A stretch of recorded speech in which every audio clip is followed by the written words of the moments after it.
Hello and welcome to Mr. C's Biology. Today we're talking about 4 components of blood. Number 1 that we're going to be talking about is a red blood cell is a biconcave disc. What that means is that looks like a donut, but this donut has been filled in.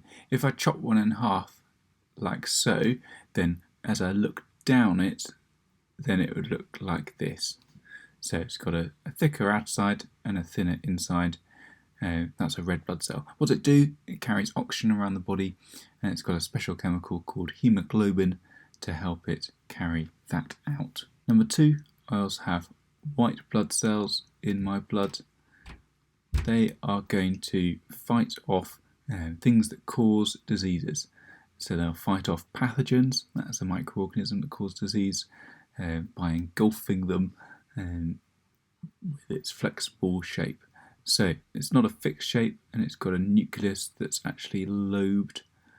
So it's in 3 parts like this. And what they can do is, if there is a little pathogen, like a bacteria cell over here, then the white blood cell can extend some pseudopodia, there's like feet things that pokes out around it, and they can engulf it. So take it inside itself and break it down so it can't cause damage in your body. Number 3 is plasma. Plasma is a yellow liquid. Sometimes you'll see it in bags in hospital, ready to be dripped into people to replace blood that they might have lost. That's where everything else is carried in the blood. So it carries the cells themselves, but it also carries things like the glucose in the blood, and things like proteins, hormones, they're carried in the plasma as well. Finally, but not least, we have platelets.